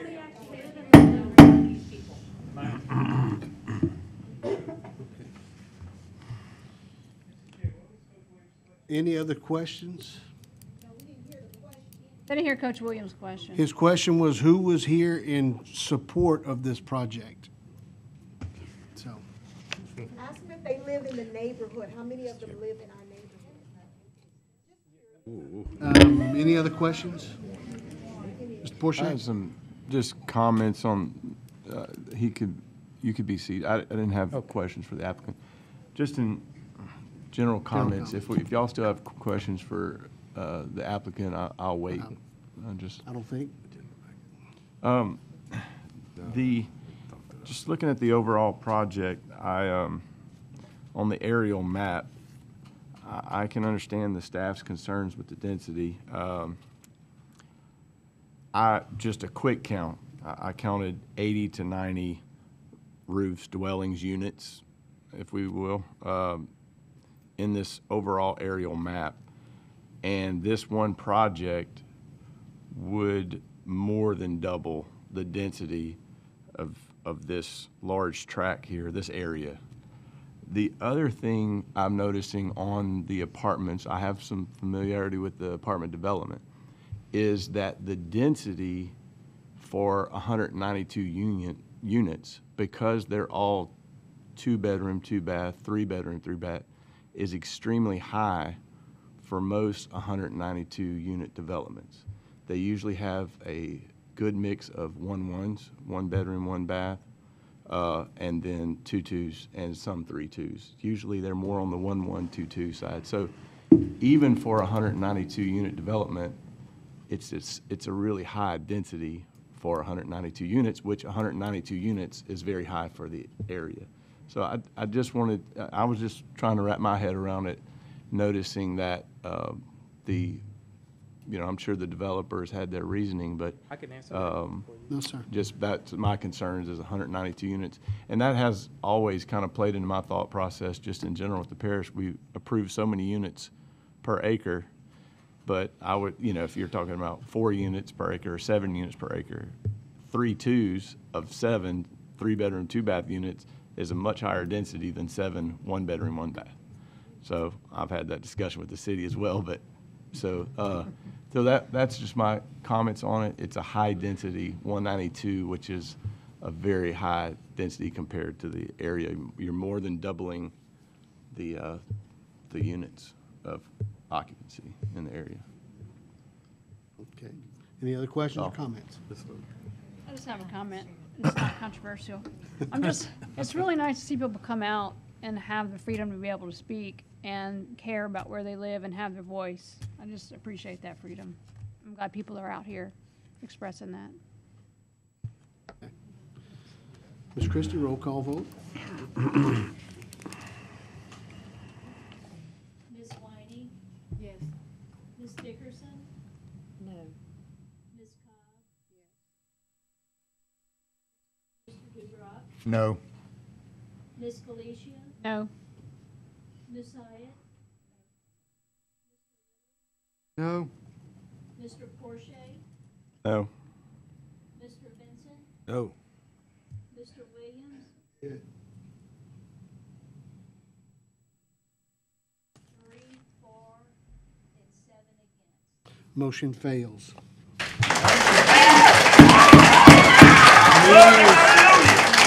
The meeting is still in order. We'll take a 5-minute recess.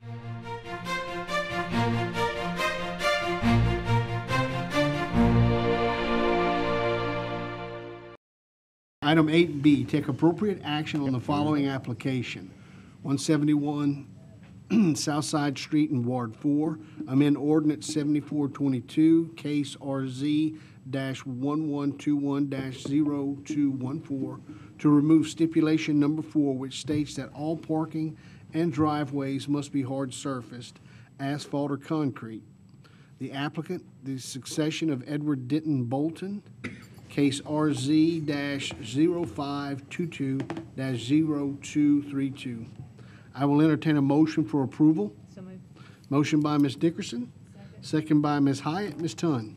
Property is located in Coreless. The applicant came before us last year to get the property rezoned from agricultural to multifamily residential with the condition that all parking and drives must be hard surface.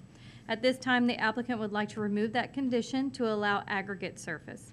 Because there is no evidence of a hardship, the staff recommends the request be denied. Thank you, Ms. Tunn. Does the applicant have anything to add to this presentation? Nathan Jogno, 7530 Shoepick Road. Yes, I'm asking for that. Hadn't planned on putting in concrete. That was a stipulation as for the variance or rezone. Putting the budget together for this project, the costs have gone up significantly, and this makes it really infeasible. So this is a small patio home community in Coreless, and looking at the difference between concrete and gravel is about $175,000, $170,000, which makes this project infeasible, and I can't pass that on to the residents. And if I could, it would raise their rents by 10% in an already high rent market. So really this decision tonight is whether I go forward with this. The property has not been purchased. It's in succession and it's gone through rounds and rounds of getting the title clear. So I still have the option of not buying it. So is it a hardship? No. But does it make it feasible for me to do this project? No. So I'm asking you to reconsider that. I did send some pictures. Hopefully you saw those as the alternative. Please, grant this request, and I'm here to answer any questions. Any questions for Mr. Jogno? Okay, there being none. Any questions for the staff? Comments. Comment? In regards to the area, the Coreless area, this will probably be the first one of its kind out in the Coreless area that I'm aware of. There are some homes, some patio homes out there, but nothing with a multifamily such as this. It's in a location that's off the main road. You have to go down that road to be able to see this. I do understand that we are trying as a parish to bring everything up to scale for hard surfacing. The other thing in this area is drainage, the permeability of the soil with the concrete versus the gravel plays a part in it. But this would be a project for this area that would be good for the Coreless community. Okay. Can I add a few more comments? Is that okay? That's it? Okay. Anything else, Mr.? Nope. Okay. Ms. Christie, roll call vote, please. No, I was asking if I could add to that, no? Oh, I thought you were asking if there were more. No, sorry, I wasn't trying to rush you. That's your job. Mr. Vincent? Just to make sure I understand, when I was looking at the diagram, is the driveway on the outside or is it goes down the middle? It goes down the middle. And, go ahead, sorry. And so what you're trying to change is just the entrance or the whole thing? The whole thing.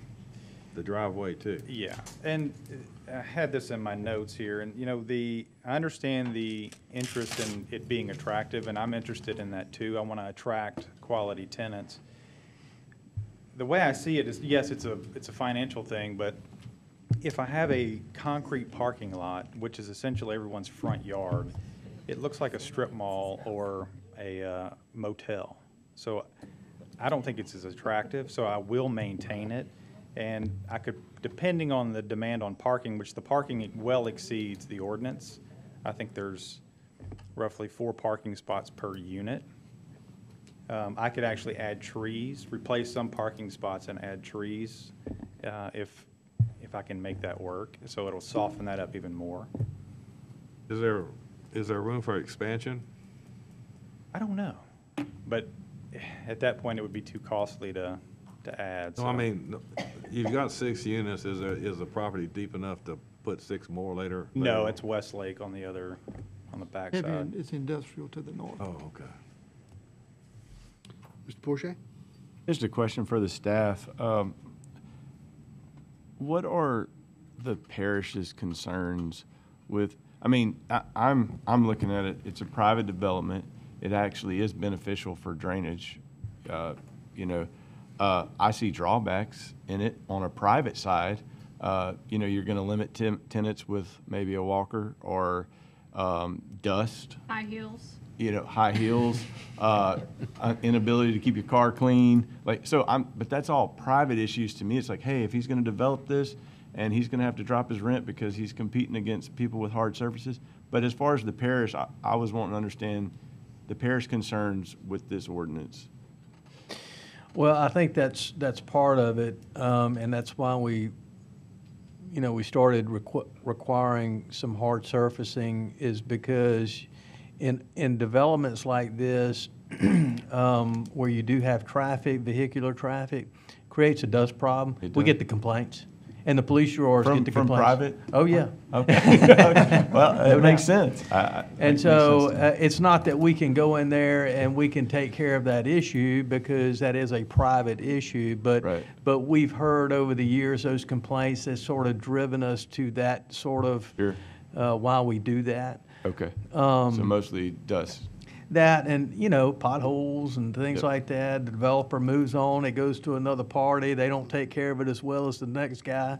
So it just... Maybe the property tends to decline. That's correct. More rapidly. That's correct. Okay. And so that's really, that's our main reason for doing that. Sure. And we're trying to increase some value, right. In some of these areas. I mean, I was just thinking of my concerns with it. Yeah. But they were all private concerns. Yeah. As far as on the parish level. Some of those private concerns, they bleed over into the public. Sure, Hence makes the sense. reason we do that. Mr. Chairman, we can. Mr. Jagno, you have anything else? I just want to respond to that. So about the high yields and the maintenance of it. So it's going to be layered. So it's going to start with a heavier aggregate, a medium, and a fine. So it'll be packed down tight so you can walk with heels or a wheelchair or anything else. So it's not just going to be 1-inch gravel thrown on the ground. So with those fines, you're not going to have dust. And the other thing is this isn't a Family Dollar. You're talking about 40 cars at the most coming in and out twice a day on average. So it's not a high volume. It's not coming in fast. They're not entering off of Highway 27. They're coming in slow. So I don't see dust being a big thing or potholes. And again, my interests are in maintaining this as well. I'm not going to build something just to walk away from it and let it go to pot. Right. Yep. Okay. Thank you, sir. Any questions for Mr. Jagno? None. Okay. Ms. Christie, roll call vote. Ms. Dickerson? No. Ms. Cobb?